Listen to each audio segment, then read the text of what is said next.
하나님 말씀은 구약성경 사사기 2장 11절에서 15절 말씀입니다.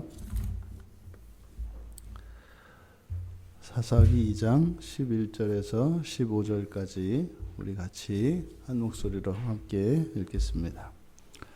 이스라엘 자손이 여호와의 목전에 악을 행하여 바알들을 섬기며 애굽 땅에서 그들을 인도하여 내신 그들의 조상들의 하나님 여호와를 버리고 다른 신들 곧 그들의 주위에 있는 백성의 신들을 따라 그들에게 절하여 여호와를 진노하시게 하였으되 곧 그들이 여호와를 버리고 바알과 아스타롯을 섬겼으므로 여호와께서 이스라엘에게 진노하사 노략하는 자의 손에 넘겨주사 그들이 노략을 당하게 하시며 또 주위에 있는 모든 대적의 손에 팔아 넘기심에 그들이 다시는 대적을 당하지 못하였으며 그들이 어디로 가든지 여호와의 손이 그들에게 재앙을 내리시니 곧 여호와께서 말씀하신 것과 같고 여호와께서 그들에게 맹세하신 것과 같아서 그들의 괴로움이 심하였더라.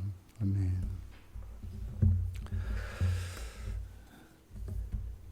다른 세대의 특징이 무엇인가 하는 것을 이제 보여줍니다. 다른 세대, 하나님을 추구하지 않고 이제 이 세상을 사랑하게 되는, 그리고 영원한 하나님 나라를 향하여 나아가던 그 순례의 발걸음을 멈추고 이제 현재의 삶에 안주하려고 하는 그런 다른 세대의 특징은 첫째로 여호와의 목전에 악을 행합니다. 그러니까 여호와 앞에서 악을 행하는 거죠. 악이라고 하는 것은 여호와 하나님을 거스르는 모든 말과 행동, 생각을 가리킵니다.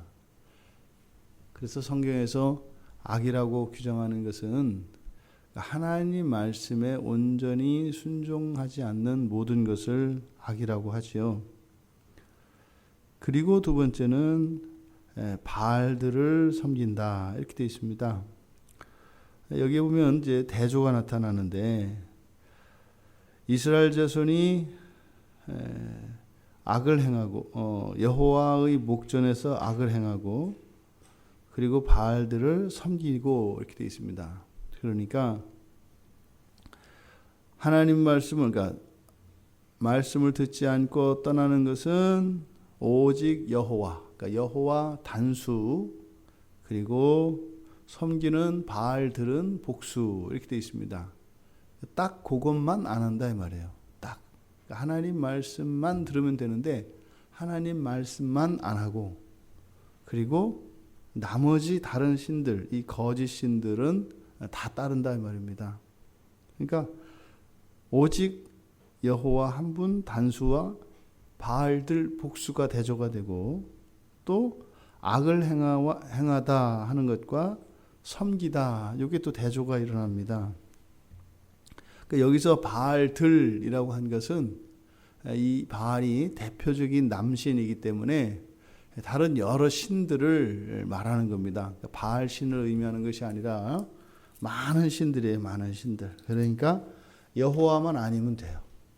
여호와만 아니면 되고, 또 여호와에게만 악을 행합니다.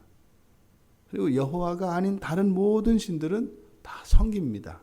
이게 다른 세대의 특징이에요. 이들이 한 행동을 12절에서 다시 한번 또 대조를 통해서 나타내는데, 애굽 땅에서 그들을 인도하여 내신 그들의 조상의 하나님 여호와, 길잖아요. 애굽 땅에서 인도해 주신, 그러니까 구원하신 하나님이죠. 그리고 그들의 조상들의 하나님이죠. 그 여호와. 근데 그 신들은 그냥 다른 신들이에요.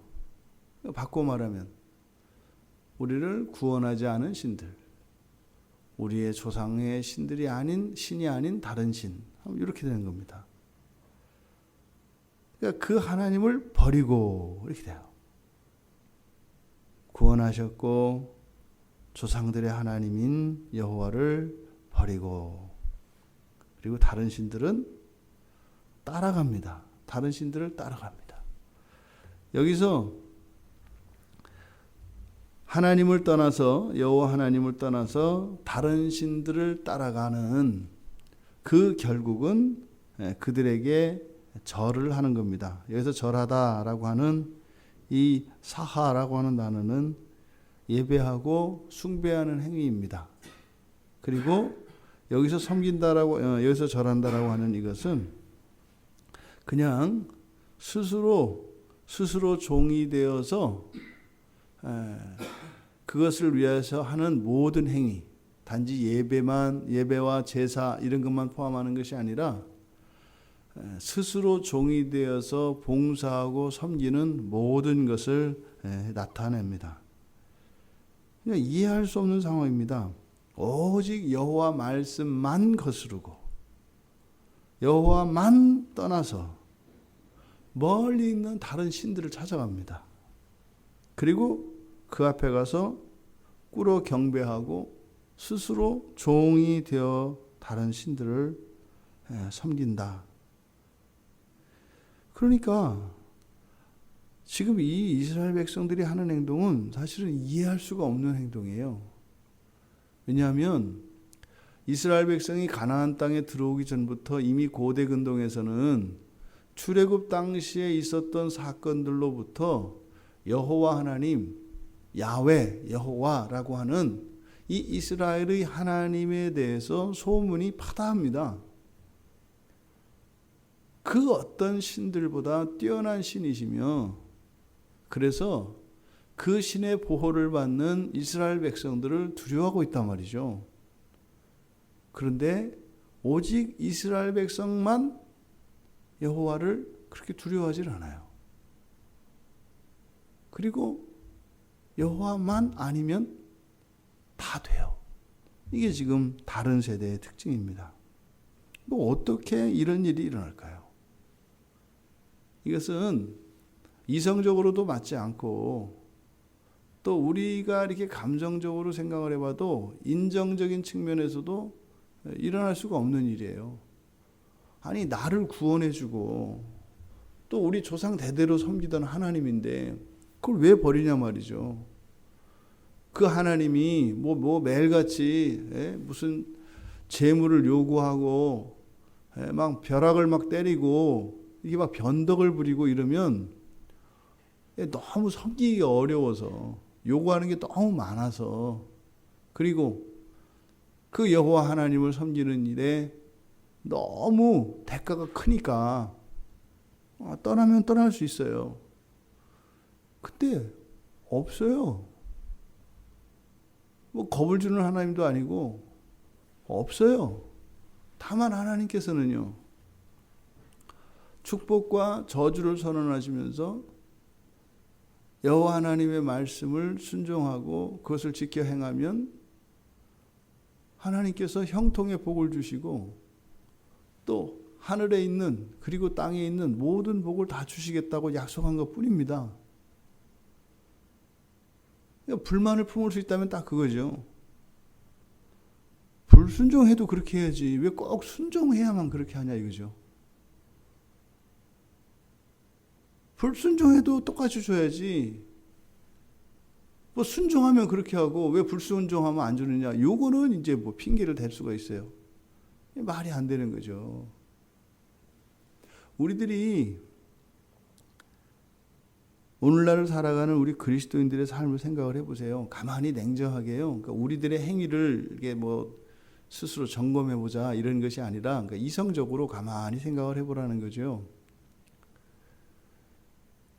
우리가 예수 그리스도를 믿고 예수 그리스도를 따르는 이 일이 정말 우리들에게 엄청난 대가와 헌신을 요구하나? 그렇지 않다니까요. 이 세상에 하나님처럼 요구 안 하는 분도 없어요. 우리가 이 세상을 살아가기 위해서 기본적인 생활을 위해서 해야 되는 하루의 일과를 생각을 해보십시오. 어떤 일들을 할 때 그리고 여러분들이 집에서 그냥 정말 가족들을 먹이는 이런 일들만도 생각을 해보세요. 하나님께서 우리에게 요구하시는 것이 그렇게 많지 않아요. 그리고 사실은 요구하는 그것이 우리에게 우리의 어떤 희생을 요구하는 것이 아니죠. 요구하는 것은 딱 하나죠. 잘 되기를 바라는 거. 그런데 그게 싫어요. 그게 싫다고요. 오히려 하나님을 떠나서 세상을 쫓아가고 이런 우상들에게는 스스로 종이 될 용의가 있어요. 심지어 어떻게 해요? 돈을 들이고 수고를 들여서라도 하나님을 떠나서 이 세상의 가치를 따라가는 일에는 열심을 낼 수가 있다고요. 그러니까 뭐예요? 이상한 일입니다. 잘잘못을 떠나서 이렇게 도덕적으로 하나님의 말씀을 기준으로 잣대를 대서 그것이 옳으냐 그르냐 시비를 가리기 이전에 그 일은 이상한 일이다. 정상적인 일이 아니다. 이런 일이 왜 일어나겠어요? 이게 바로 그 원인이 죄라는 겁니다. 그 상황을 놓고 정말 죄라는 것이 강력한 힘을 발휘하고 있구나. 정상적이지 않은 판단과 정상적이지 않은 그런 선택을 하고 결정을 하고 그렇게 쓸데없는 수고를 하는구나. 죄라는 것이 정말 역사하는구나. 우리가 요거 하나를 깨닫고 인정하는데 평생 걸리는 거예요. 우리가 하는 모든 판단과 결정에는요, 죄가 역사합니다. 우리는요, 항상 옳지 않습니다. 모든 것에서 옳지 않습니다. 우리는 이렇게 직진으로 갈 수가 없어요. 굽어서 이렇게 휘어져서 가게 되어 있어요. 이게 죄입니다. 그러니까요, 모든 것에서, 모든 일에서 우리는 하나님 말씀을 좇아야 하고 성령의 인도하심을 따르지 않으면 우리는 언제나 어디에서나 모든 것에서 벗어나게 되어 있어요. 이게 죄 아래에 있는 사람의 비참입니다. 그러니 하나님이 오신 거죠. 정신 똑바로 차리고 누군가가 정말 힘을 내면 그 길을 걸어갈 수 있는 사람이 단 한 사람이라도 역사 속에 존재할 수 있었다면 하나님이 오시지 않습니다. 왜요? 그럼 따를 사람이 있으니까. 그 사람 따라가면 되잖아요. 가르쳐 주시면 되잖아요. 쟤 봐라. 저렇게 하는 거라. 이렇게 하면 되죠. 그게 안 되는 거죠. 그러니까 하나님께서 오셔서 우리를 땡기는 이 세상과 이 우상들의 힘줄들을 다 끊어버리신 거예요. 그게 그리스도께서 십자가에서 우리의 죄를 대신하여 죽으신 사건입니다. 주님 당신이 당신의 힘줄을 끊으시고 당신의 핏줄과 혈관을 다 터뜨리셔서 그 세상이 하나님의 백성들을 끌어당기는 그 힘줄들을 다 끊어버리신 사건이라고요. 다만 우리에게는 관성이 남아있죠. 경향성이 남아있다 이 말이에요. 뭐예요? 끌리는 겁니다. 하고 싶은 겁니다. 또 하기 싫은 겁니다. 이 경향성이 실제로 우리가 싸워야 되는 것은 힘이 아닙니다. 강력한 힘이어서 어찌할 수 없는 이것이 아니라 주체할 수 없는 이 욕구, 주체할 수 없는 좀 이 끌림과 싫음, 이것이 우리들이 싸우는 대상인 거죠. 우리가 그렇게 죽을 것 같고 도저히 지킬 수 없는 것 같은 하나님의 말씀들이나 이런 것들은 이미 예수 그리스도께서 다 이뤄놓은 것이기 때문에 우리의 본성이 돼버렸어요. 그런데요, 우리 안에 남아있는 이 죄의 관성이 우리 안에 있는 하나님을 추구하기 위하여 주신 그 열심을 오직 하나님에게서만 벗어나게 하려는 그런 악한 경향성으로 남아있다 이 말입니다. 그 결과가 어떻게 됩니까? 여호와의 진노가 있고 이제 노력하는 자들에게 노력거리가 돼버리고 또 주위의 모든 대적에게 팔려지고 대적을 당하지 못하고 어디로 가든지 재앙을 만납니다. 뭐예요? 사람들에 의해서, 환경에 의해서 우리가 평화를 빼앗기고 기쁨을 잃어버리고 절망하고 좌절하고 고통하고 고통당하고 슬픔 속에서, 답답함 속에서 분노하면서 살아갈 수밖에 없게 되는 거예요. 여기서 말하는 것들은 대적에게 팔려진다는 것은 대적에 의해서 좌우되는 겁니다. 일이 좀 잘 되고 사람들이 나를 높이면 좋아라 하고, 일이 좀 어그러지고 사람들이 나를 무시하고 사람들이 나를 오해하면 또 막 주저앉고, 이게 팔린 거죠. 또 그것을 우리 힘으로 극복하지 못하니까 또 다 된 것 같은 일, 잘 될 것 같은 일, 그런 일들도 안 되고, 이것은 여호와의 말씀대로 그대로 이루어진 거죠. 여호와의 말씀대로 여호와를 떠나면 심히 괴롭게 됩니다. 말씀드렸죠? 벌로서 그렇게 되는 것이 아니라 이 세상 자체가 그런 것이고, 거기에서 벗어날 수 있는 유일한 길은 하나님 말씀이라고 하는 한 줄, 한 가닥 그 선을 따라 걷지 않는다면 그 밖은 모두 다 그렇다는 거죠. 여호와를 시험하지 말아야 합니다. 우리 안에 이렇게 하나님을 벗어나려고 하는, 하나님이 아닌 다른 무엇을 의지하고 그렇게 살아갈 수 있고 그렇게 하면 나에게 유익이 될 것이라고 하는 이런 생각을 가지고 있다면 회개할 일입니다. 불순종해서 하나님을 떠나 여호와의 진노를 사고 그렇게 세상에 팔려가고 노략당하는 그것이 하나님의 말씀대로 되어진다면 우리가 회개하고 돌이키면 또한 그 또한 하나님의 말씀대로 될 것입니다. 지난날의 우리의 잘못과 우리에 있는 연약함을 추궁하지 않으시고 기억하지 않으시고 하나님이 힘이 되어 주셔서 우리의 소원을 따라 그 말씀 안에 거하며 살아갈 수 있도록 하나님이 지켜주실 거다 이 말입니다. 하나님의 말씀은 언제나 참으로 옳습니다. 하나님이신 예수님께서 이 땅에 오셔서 이 세상, 이 역사 속에 있었던 모든 일들을 결산하는 날이 올 것이라고 이야기를 해요. 단순히 하나님을 떠나 살아가는 삶도 고통스럽고 괴로운 일이지만 그것으로 그치는 것이 아니라 마지막 날에 결산이 있다고 이야기를 합니다. 잘못된 신앙에서 하나님을 두려워하는 마음에서도 여호와를 따라야 할 일이지요.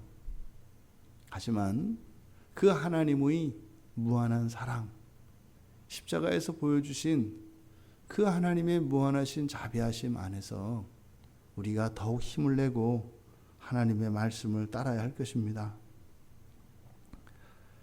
바로 다른 세대는 사실상 죄의 결과이기 때문입니다. 그리고 또 반대로 하나님이 무한히 관용하시는 분이시지만 또 하나님이 신실한 분이시기 때문에 다른 세대가 또한 가능합니다. 하나님 백성들의 악을 즉시 진멸하시고 벌하시는 하나님이 아니라 내버려 두시는 것이죠. 마치 방치한 것과 말입니다. 같이 말입니다. 하지만 하나님은 말씀하신 대로 이루시는 분이십니다. 불순종하게 되면 그 불순종을 통해서 하나님께서 하나님의 백성들에게 벌을 내리시는 것은 그 죄에 대한 대가로서 벌을 내리시는 것이기보다 그것은 오히려 죄인들을 깨끗하게 하시기 위한 것입니다. 성경에서 여호와 하나님은 소멸하는 불, 질투하시는 하나님으로 나타납니다. 구약의 신명기 4장 25절과 신약의 히브리서 12장 29절에서 바로 여호와 하나님을 그렇게 이야기합니다. 그런데 소멸하시는 목적이 하나님의 백성들을 소멸하시고자 하는 것이 아니라 시온의 딸들을 깨끗하게 씻기시는 정결의 과정이 바로 소멸하는 불입니다. 우리의 삶 속에서 일어나는 환난은요, 고통스럽고 어렵습니다. 그런데 그 기간들은 말입니다, 우리 안에 있는 죄들을 태우고 정결케 하시는 하나님의 구원의 행동인 것을 기억하시기 바랍니다. 우리의 삶 속에 풍요와 기쁨이 만족이 주어진다면 그것은 하나님께서 또한 주시는 위로와 선물입니다. 하지만 우리의 인생이 고통과 불행한 시간의 연속이라면 정금과 같이 참으로 우리들을 정화시키시고 거룩하게 하시고 우리의 순결을 회복하시는 하나님 또한 함께 아파하시는, 함께 불편을 겪으시는 그런 과정인 것을 기억하시기 바랍니다. 말씀하신 대로 반드시 됩니다. 예수님 다시 오실 것이고 우리를 완전하게 구원하실 것입니다. 우리 하루하루의 삶 속에 하나님의 구원은 계속되고 있습니다. 오늘 하루 우리의 주어진 삶을 걸어가며 하나님의 은혜에 대한 감사와 찬양과 기쁨을 잊지 맙시다. 이러저러한 어려움도 있고 아픔도 있겠지만 그것과는 별개로 언제나 우리 안에 하나님께 드려야 할 감사와 찬양의 불꽃이 꺼지지 않는, 그래서 춥고 시리고 어두운 세상을 살아가면서도 늘 하나님의 보호 아래 하나님의 영광을 잊지 않으며 살아가는 우리 모두가 되기를 주님의 이름으로 축원합니다. 살아계신 하나님, 이런 다른 세대조차 하나님의 크신 사랑 안에 있음을 보게 됩니다. 여전히 저희들이 결단하지 못하고 저희들의 본성에 악을 조차 행하는 이 모든 일 또한 하나님께서 저희들을 구원하시기 위하여 관용하시는 것임을 다시 한번 깨닫게 됩니다. 어쩔 수 없는 것이거나 우연적인 것이 아니라 하나님의 선하신 뜻 안에 있음을 믿습니다. 하나님 말씀 안에 거하게 하시고 하나님께서 기뻐하시는 삶으로 하나님께 영광 돌리며 살아가는 이 한날 되게 하옵소서. 예수님의 이름으로 기도드리옵나이다. 아멘.